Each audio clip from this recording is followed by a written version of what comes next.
The blizzard gave me a gift, and it was breathing.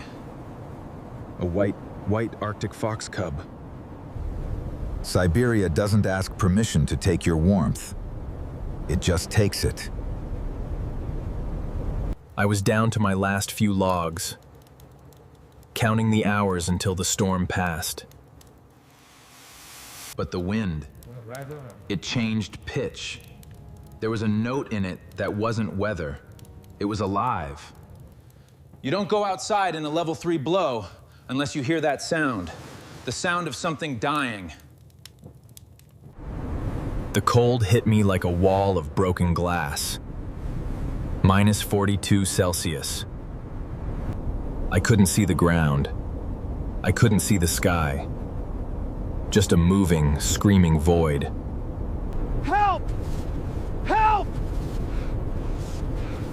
I'm here! I almost turned back. I told myself it was the ice settling. I told myself I was hearing things. Then I saw it. A ripple in the snow. Not wind. Not a twig. A single, solitary breath mark. Like a tiny volcano in the ice. I dug. Gently. Like I was excavating the most fragile porcelain from a block of cement.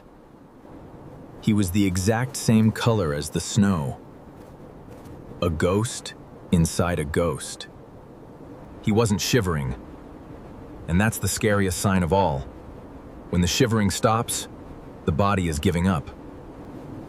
I held him up to my ear. I needed to hear if the blizzard had already taken him. And there it was. Not a cry, not a whimper. Just a stubborn, furious little heartbeat refusing to quit. I had to make a choice.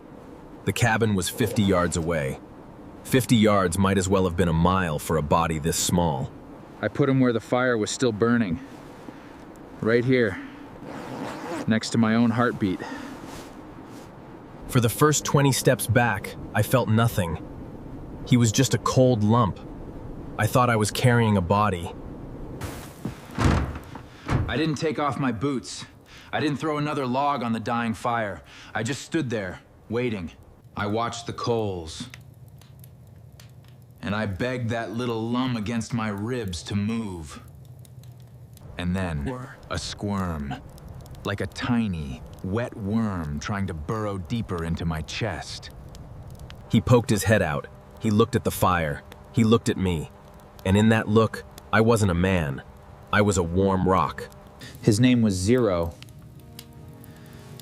Because that's the temperature he should have been. I had to get the ice crystals out of his fur without shocking his system. Warmth had to come slow. He had paws like little ink pads. They were frozen stiff.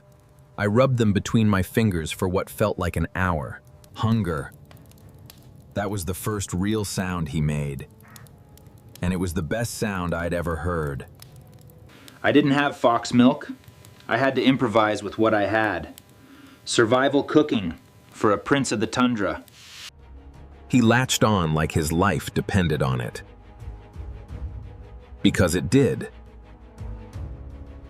He didn't know me from a rock or a tree. But for this one blizzard, I was his world. I put him in my sleeping bag that night. I slept on the hard floor next to the stove. The storm broke at dawn. The silence outside was heavier than the noise had been. I panicked. I thought I'd rolled on him. I thought he'd wandered into a crack in the floorboards. He was in my boot. He'd found the warmest, darkest, smelliest cave in the cabin and claimed it as his kingdom. He had the soul of a warrior and the coordination of a wet sock.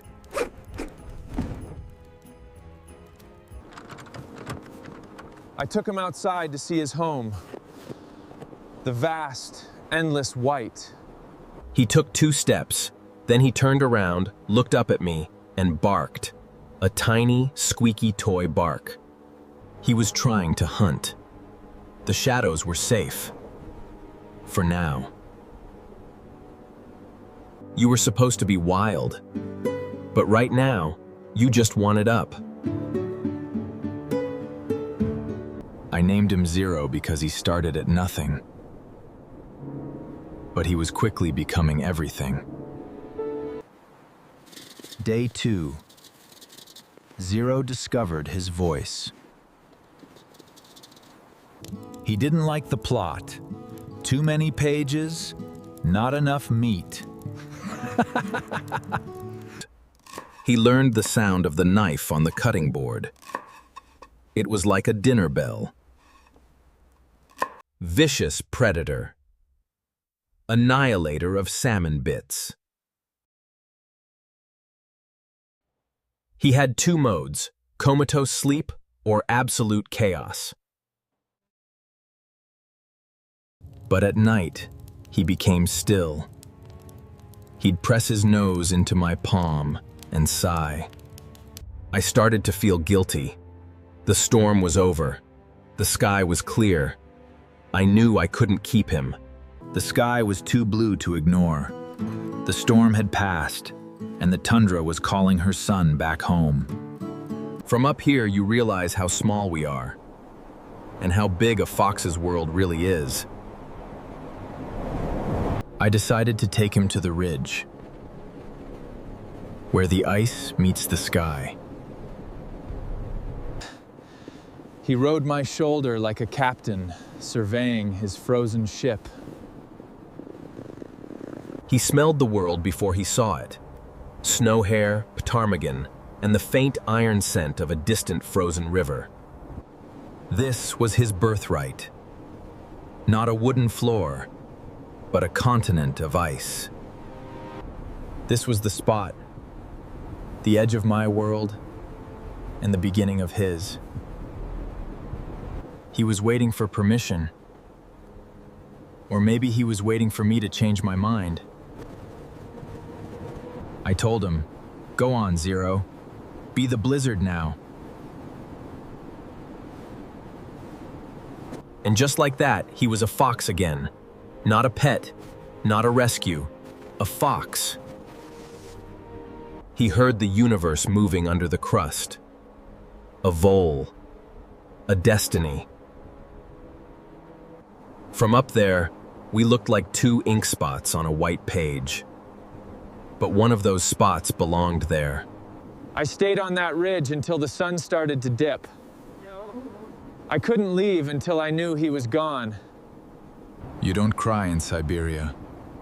The tears just become another part of the ice. The walk back was quieter. The cabin felt larger and emptier than it ever had before. I kept his blanket. I told myself it was for the next stray. But I knew the truth. Siberia heals fast.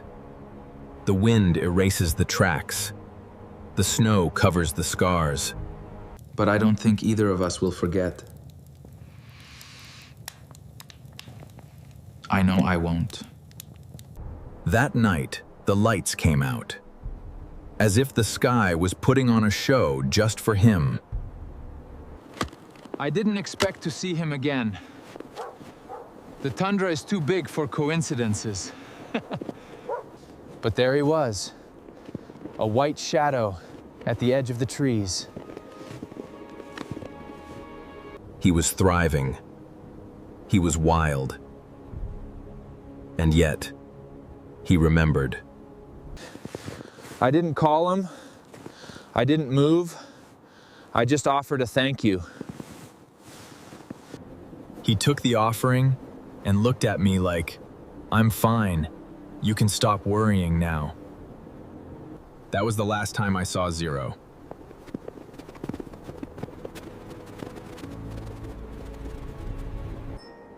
He went back to being a legend. A story whispered by the wind. I'm just a man who lives where the ice meets the sky. But for 3 days, I was a giant to a tiny king. The blizzard gave me a gift. And it was breathing. And now, that gift is running free somewhere out there, keeping the tundra wild.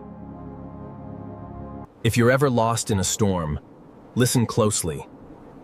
The wind might just be carrying a tiny heartbeat. This is Cold Breath.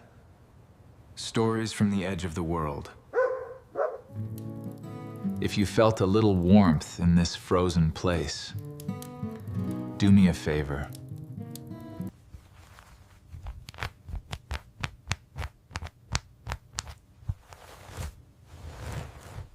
If this frozen story warmed your heart just a little, please hit that like button and subscribe to Cold Breath. It helps more than you know. I'll see you in the next blizzard.